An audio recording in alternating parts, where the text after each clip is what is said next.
할렐루야, 할렐루야. 우리 주님을 찬양합니다. 여러분, 오늘 읽으신 말씀은 에스더서 6장 14절에서 7장 10절까지의 말씀입니다. 저희가 토요일 주일 본문이 좀 있어야지 이 에스더서가 교리에 대해서 이야기하는 것이 아니라 사실 하나의 스토리이기 때문에 좀 배경을 이해할 필요가 있겠는데요. 물론 이제 매일 성경 큐티로서 아시겠지만 간단히 좀 이야기를 나누자면요. 에스더가 죽으면 죽으리이다 하고 나가야겠다라고 생각을 했죠.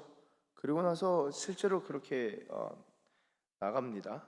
그렇게 나갔고 나간 그 상황 가운데서 은총을 입게 됩니다. 자, 5장 한번 보시면 5장 1절 제3일에 에스더가 왕후의 예복을 입고 왕궁 안뜰 곧 어전 맞은편에 서니 왕이 어전에서 전문을 대하여 왕좌에 앉았다가 2절 보시면요, 왕후 에스더가 뜰에 선 것을 본즉 매우 사랑스러움으로 손에 잡았던 금규를 그에게 내미니 에스더가 가까이 가서 금규 끝을 만진지라. 3절 왕이 이르되 왕후 에스더여 그대의 소원이 무엇이며 요구가 무엇이냐 나라의 절반이라도 그대에게 주겠노라 하니. 자, 이 요청에 있어서 에스더가 이 잔치를 배설합니다. 잔치를 배설해서 왕을 초청하죠. 그리고 왕뿐만이 아니라 하만을 초청합니다. 저희가 이 에스더서 초반에도 나누었듯이 이 에스더뿐만 아니라 하나님의 사람들이 하나님께로부터 은총을 입지만 하나님께만이 아니라 사람들에게도 은총을 입는다. 여기서 은총을 입는다는 것은 사랑스러워 보인다라는 것입니다. 이 죽으면 죽으리이다 되게 비장하게 나갔는데요. 하나님께서 은혜를 베푸시고 또한 이 온 국민이 또 에스더 위해서 기도하고 중보하지 않았습니까? 에스더가 나아갈 때 얻었던 은혜는 무엇이냐? 많은 이들이 같이 기도할 때 물론 그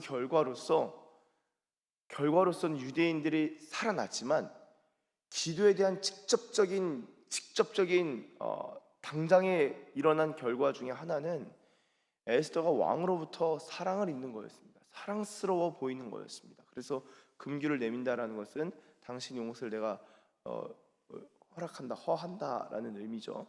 사랑을 입은 거예요. 참 중요합니다. 에스더서 초반에도 나와 있고 또한 가장 중요한 순간에서도 이 사람에게 은총을 입고 사랑스러움을 받는다. 어떠세요? 에스더서의 경우는 하나님이라는 단어가 등장하지 않는다라고 말씀을 드렸는데 하나님의 역사라고 할 때 제가 볼 때 하나님의 역사는요 많은 경우가 있지만 특별히 교회 안에서 그리고 교회 밖에서 사람과의 관계에서 우리가 생각할 수 있는 것은 이 사랑스러움을 입는 게 우리가 생각한 것보다 성경이 중요하게 생각한다. 그것을 좀 알 필요가 있겠습니다. 이 사랑스러움을 얻는 것 굉장히 중요한 일입니다. 누군가로부터 은혜를 입는 것 이것 또한 하나님의 은총인 것이죠. 자, 그렇다면은 지난번과 달리 이 논의를 조금 더 이어서 나아가다 보면요 이렇게 생각할 수 있어요. 첫째, 내가 누군가로부터 은혜를 입고 사랑을 입는다. 첫째, 역시 내가 좀 괜찮지. 내가 좀 잘하긴 하지. 나 좋은 사람이지. 라고 생각하는 것. 이거 물론 이제 잘해야죠. 그리고 잘하는 사람일 수 있겠습니다만 그걸로만 거기에만 머물러 있으면 하나님이 기뻐하시지 않습니다.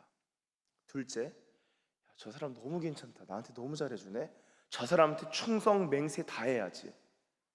물론 그 사람이 좋은 사람이어서 은혜를 베풀고 선을 베풀고 사랑을 베풀 수 있습니다. 그런데 마땅히 충성을 베풀어야 할 사람인가? 라고 한다면은 거기에는 느낌표가 아니라 물음표 퀘스천 마크를 찍으셔야 합니다. 왜죠?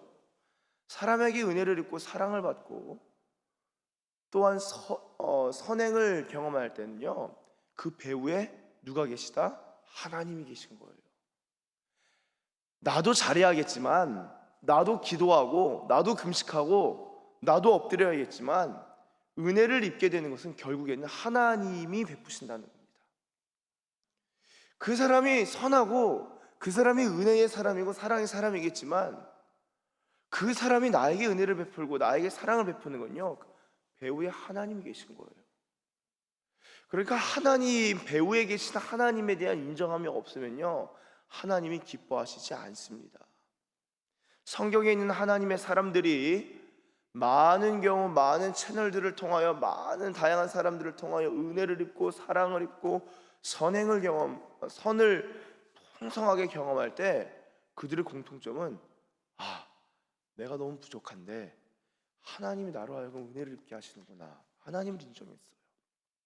또한 저분 참 존경할 만한 분인데, 정말 괜찮은 분인데 저분이 싫어할 수도 있잖아요.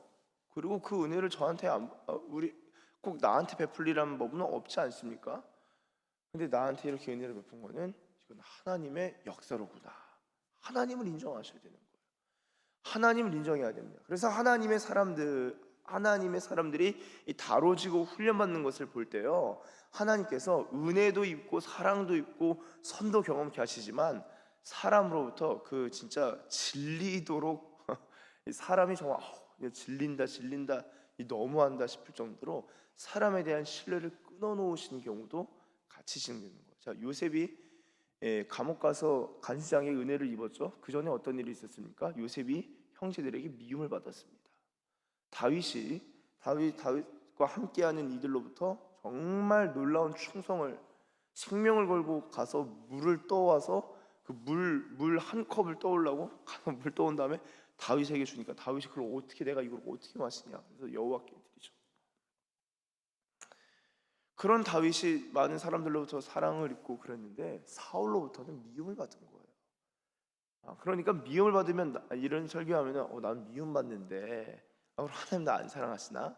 그게 아니라 미움을 받든 사랑을 받든 오직 하나님이 하시는 일을 보셔야 된다. 하나님을 인정해야 된다라는 것입니다. 그러니까 에스더가 결국에는 이 죽으면 죽으리이다 하고 그 기도를 힘입어서 들어갔는데 그 모습이 너무 사랑스러워서 소원을 들어주겠다 하고 잔치를 배설합니다. 그리고 나서 이제 하만의 입장에서는 대박이다, 왕과 함께 간다고?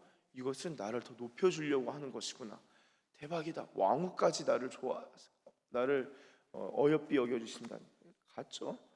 그래서 너무 기뻐서 이제 하만이 이제 집에 와서 그 5장 9절 마음이 기뻐 즐거이 나오더니 모르드게가 대궐문에 있어 일어나지도 아니하고 몸을 움직이지도 아니하는 것을 보고 매우 노하나. 10절 참고 집에 돌아옵니다.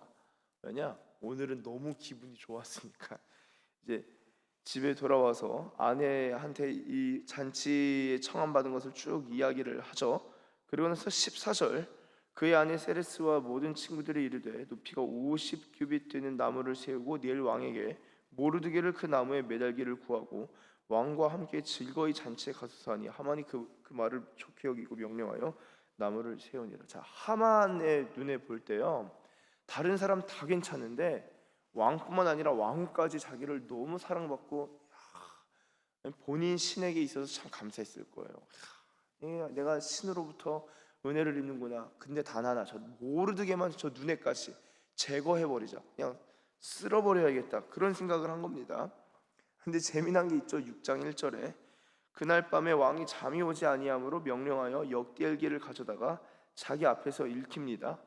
아니, 잔치를 참 재밌습니다. 이 스토리 라인이 탄탄해요. 에스더가 죽으면 죽으리다 나갔는데 금규를 내밀고 잔치를 청해서 하만이 오고, 그래서 하만이 모르드게 아예 죽여버리려고 나무를 딱 매달아 놓습니다. 나무에 죽는 건요, 나무에 달린 자는 저주를 받는 자죠. 나무를 딱 달아 모르드게 달아버리겠다 했는데 그날 밤 묘하게 공교롭게도 그날 밤 왕이 잠이 오질 않는 거예요. 근데 또 잠이 안 오면은 자려고 뒤척일 수도 있고 할 일은 여러 가지가 있는데 하필이면은 너무 할 게 없는 건지 아니면 뭔지 갑자기 역대일기를 가져다가 좀 읽어라. 그래서 2절 보세요. 그 속에 기록하기를 어떤 일이 있었냐. 문을 지키던 왕의 두넷이 빅데나와 데레스가 아수에로 왕을 암살하려는 음모를 모르드게가 고발하였다 하였는지라. 국가 전복에 대한 것에 대해서 고발을 한 거죠. 3절 왕이 이르되 이 일에 대하여 무슨 존귀와 관작을 모르드게에게 베풀었느냐 하니 측근 신하들이 대답하되 아무것도 베풀지 아니했습니다. 4절에 왕이 이르되 누가 뜰에 있느냐 하매 마침 하만이 자기가 세운 나무에 모르드게 달기를 왕께 구하고자 하여 왕궁 바깥들에 이른 거예요. 모르드게 죽이려고. 그러니까 이게 착착착착 들어맞는 겁니다.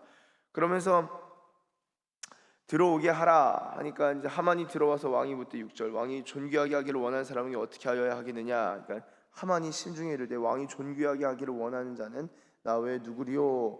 그러면서 이제 어떻게 해야 될지를 쭉 이야기하고 하만은 자기라 생각하고 그걸 쭉 진행을 합니다.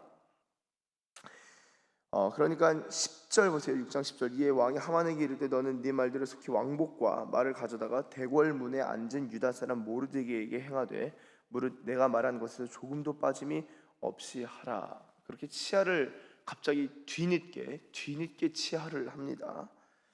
여러분 이 참 신기하죠. 생각해 보시면요, 왕후가 에스더잖아요. 그리고 에스더랑 가장 가까운 가족은요 부모님이 아니라 모르드게거든요. 그럼 모르드게에게 합당한 이 치하 공로가 인정되어야 되는데 공로가 인정되지 않는 상태가 지금까지 계속된 겁니다. 그러니까 에스더가 진짜 모르드게에 대한 언급을 하지 않았고, 모르드게 또한 원래 이렇게 내가 고발을 하면은 합당한 어떤 치하가 있어야 되는, 왕의 치하가 있어야 되는 이런 것들이 다 스킵된 거예요. 그런 것에 대해서도 따지고 내가 이거 받아야 되는데 이거 왜 에스더 가서 좀 얘기해줘, 이런 거 안 했다는 거예요. 그냥 잠잠히 있었던 겁니다. 그냥 기다린 거예요. 그런 것들에 있어서도. 자, 그 가운데 하만이 하려고 했던 것들, 하만이 자신의 일이라 생각했던 것들을 모르드게가 경험하고, 그리고 하만이 모르드게가 경험해야 될 이 나무에 죽게 될 일을 이제 하만이 경험하게 됩니다. 그리고 이것 때문에 12절 모르드게는 다시 대궐문으로 돌아오고 하만은 번뇌하여 머리를 싸고 급히 집으로 돌아와서 모르드게 죽이면 이제 큰일 나는 거죠. 왕이 지금 존귀히 여겼는데. 그래서 13절에 굴욕당하기 시작하였으니 능히 그를 이기지 못하고 분명히 그 앞에 엎드려지이다. 14절 아직 말이 그치지 아니하여서 아내가 말하고 있는데 왕이 내 시들이 이르러 하만을 데리고 에스더가 베푼 잔치에 빨리 나아가니라. 이제 오늘 본문이 시작되는 겁니다. 왕이 하만과 함께 또 왕후 에스더의 잔치에 갑니다. 둘째 날 잔치에 술을 마실 때에 다시 에스더에게 물어 이르되 왕후 에스더여 그대 소청 무엇이냐? 나라의 절반이라도 주겠다.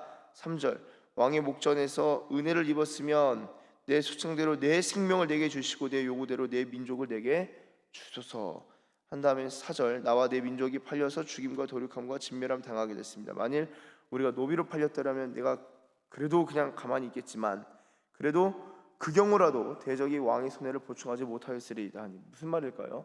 유대인들이 노비로 팔리거나 도륙을 당하면은 앞서 나누었지만 이전에 나누었지만 세금을 바치는 이 엄청난 수의 사람들이 그냥 다 끝나버리는 거잖아요. 왕의 재산에 손해가 입혀지는 거거든요. 그러니까 지금 에스더가 하만 저 사람 나쁜 사람이에요가 아니라 왕의 관점에서 이 사람이 얼마나 손해를 끼치는지를 이야기합니다. 자, 이렇게 볼 때 자, 어떤 일이 되는 데 있어서 하나님의 섭리와 도우심이 있지만 사람의 입장에서 생각할 때 기도도 있어야 되고요, 중보함도 있어야 되고요, 간절함도 있어야 되고요, 죽으면 죽으리이다 용기도 있어야 되고요. 그리고 이 용기를 그냥 배짱 가지고 그냥 가서 이야기하는 것이 아니라 전략이 필요합니다. 모략과 전략이 필요합니다. 여러분 근데 재미난 거는요, 잘 보세요. 지금 에스더가 결국 이렇게 말하는 것 가운데 지금까지의 스토리를 보면요, 기도도 있고 간절함도 있고 그리고 뭐 용기도 있고 그리고 전략, 모략 다 필요한데 이 모든 것들이 하나님이 베푸신 겁니다. 모략의 영, 지혜의 영, 재능의 영, 이게 다 성령께서 베푸시는 거 아닙니까? 아히도벨의 계략을 물리치소서, 무너뜨리십시오. 누군가의 악한 계략을 무너뜨리는 기도가 성경에 나옵니다. 저도 그런 기도를 해본 적이 있는데요, 누군가의 제시한 그 제안이 너무 효력이 큰 거예요. 아주 이 입김이 센 분이에요. 야, 이거 저거 됐다가 이거 공동체가 큰 위험에 처하겠는데? 기도를 사람을 대적하면 안 되니까 그분의 계략이 무너지는, 생각이 비틀어지는 것을 두고 계속 기도한 적이 있습니다. 응답을 받은 적도 있어요. 역으로 내가 이제 입대 전에 강남에 있었잖아요. 그 개포동. 그때 고3 아이가 너무 기도하고 싶고 너무 수련회 가고 싶은데, 너가 기도하는 건 좋지만 수련회 가는 거는 안 된다. 너무 어머니가 그렇게 기도하시는 분인데 방해하신다. 방해가 아니라 이렇게 거절하신다. 당연히 뭐 그렇겠죠. 그래서 어떻게 하면 좋겠냐? 저한테 질문해서 그 방법이 있다. 어떤 방법이 있냐? 그게 고3인데 엄마가 못 가게 하시는데 어떻게 방법이 있냐? 그 엄마의 마음이 엄마 게 아니다. 하나님 거기 때문에 하나님께 네가 진짜 가고 싶고 기도하고 네 인생에 있어서 이 시기에 기도가 정말 필요하다 생각하면 하나님께 엄마의 마음을 주장해 달라고 기도해봐라. 그리고 눈이 번쩍 뜨여서 진짜 그런 거냐고. 진짜 그렇다 한번 시도해보자. 제가 말해놓고는 큰일 났다. 어떡하지? 이렇게 기도하고 기도하는데 어머니가 먼저 와서 이번에는 네가 수련회 가서 기도하고 오면 좋겠다. 갑자기 어머니가 먼저 와서 이야기를 했다고 해요. 여러분, 이 생각이 사람의 게 아니에요. 사람 게 아니에요. 내가 오늘 하루 하는 생각이 내 생각이지만 하나님이 주장하시는 생각이 있고 하나님이 베푸시는 지혜가 있는 거고 하나님이 베푸시는 모략이 있는 거고 하나님이 주시는 담대함이 있는 겁니다. 여러분, 이 에스더서만큼 하나님이 강력하게 역사하시는 게 없는 거예요. 그래서 지금 이 전략을 가지고 왕에게 이야기하면서 말에 있어서의 지혜가 있는 것이죠. 쭉 말하니까 5절, 아하수에로 왕이 왕후 에스더에게 말하여 이르되 감히 이런 일을 심중에 품은 자가 누구며 그가 어디 있느냐라고 하니까 에스더가 바로 하만입니다. 그때서야 하만이 왕과 왕후 앞에 두려워하니까 왕이 노해서 일어나서 잔치자를 떠나 왕궁 후원으로 들어갑니다. 순간 판단을 하지 아니하고 보류하고 그냥 그 분노를 가지고 나에게 재산상의 손해를 입힐 뿐만 아니라 내 왕후의 민족을 다 죽인다고 이 내 왕위를 찬탈하려고 아주 그냥 왕을 참칭하는 건가? 막 이런저런 생각이 많이 들었겠죠. 그래서 들어가니까 하만이 일어서 에스더에게 살려달라고 생명을 구하니 이는 왕이 이제 결심했다 판단한 겁니다. 자, 8절, 후원으로부터 잔치 자리에 돌아오니까 하만이 에스더가 앉은 걸상 위에 엎드렸거늘 왕이 이르되 저가 공중 내 앞에서 왕후를 강간까지 하고자 하는가 하니 이 말이 입에서 나오니까 무리가 하만의 얼굴을 바로 그냥 쏴버립니다. 그 경원들이. 자, 보세요. 이게 무슨 말이냐? 왜 이거를 이 하만이 그렇게 겁탈을 시도하려고 한 것으로 판단했느냐면요. 이 페르시아의 예절, 궁중 예절이 그렇습니다. 이 남녀가 완전 그 떨어지는 것에 있어서 페르시아는 굉장히 아주 엄격한 곳이죠. 남녀 유별이 엄격한데 심지어 이 주전 11세기 아수르의 경우는요, 후궁인 여성과는 최소한 7걸음 떨어져 있어야 한다는 규정이 있었다라고 합니다. 그래서 또 고대 페르시아 왕궁의 규정에 따르면 후궁이 기대어 눕는 의자에 남성이 함께 앉은 모습이 발견되면 극형에 처해졌다. 그 페르시아의 예법이 그랬고 고대 근동이 그 왕의 이 여인에게 있어서는 철저히 7걸음 떨어져서 왕후가 오면 그 멀리 물러나야 될 정도로. 그러니까 하만이 에스더가 앉은 의자에 접근한 것은요 매우 위험한 행동입니다. 그러니까 하만이 자기가 죽게 생겼으니까 이게 너무 이 궁중 예절 어차피 왕도 안 계시니까 그냥 달려든 거예요. 살려달라고. 근데 그거를 또 마침 왕이 돌아와서 마침 우연히 딱 본 거예요. 너 지금 뭐 하는 거냐 하는 순간 이제 하만의 생명, 정치적 생명도 끝나고 육신의 생명도 끝나게 되는 것. 지금 오늘 10절 한 나무에 하만을 다니 왕의 노가 그치니라 하고 이 말씀이 마무리되는 것을 볼 수 있습니다. 여러분, 우리의 삶에 있어서 인간관계에 있어서 우리는 늘 상대방을 생각합니다. 저 사람이 좋다, 저 사람이 나쁘다. 그러나 그 배후에 하나님이 계시고 또한 하나님께서 역사하시고 하나님께서 말씀하시고 하나님께서 우리의 삶을 이끌어 가시고 또한 우연이라는 것, 그 우연이네가 아니라 우리의 용어를 좀 어휘를 바꿔야 돼요. 하나님의 섭리네. 한번 따라해 주시면 감사하겠습니다. 하나님의 섭리입니다. 다시 한번 하나님의 섭리입니다. 하나님의 providence, 하나님의 다스리심, 비데오, 미리 보심, 미리 아심, 그게 섭리죠. 하나님의 다스리심이 있다라고 인정할 수 있는 삶의 아주 작은 요소까지 하나님의 섭리를 경험하고 느낄 수 있는 저와 여러분들, 우리 서산기시교회 되길 예수님의 이름으로 축원합니다. 기도하겠습니다. 하나님 아버지 감사합니다. 주님, 우리가 정말 위험한 상황 속에서 하나님 앞에 엎드리고 하나님의 은혜를 간구하고 또한 하나님의 은혜를 경험할 때에 그 위험한 상황 속에서도 주님께서 도우시고 사람들로 하여금 은혜를 입게 하시는 것을 보게 됩니다.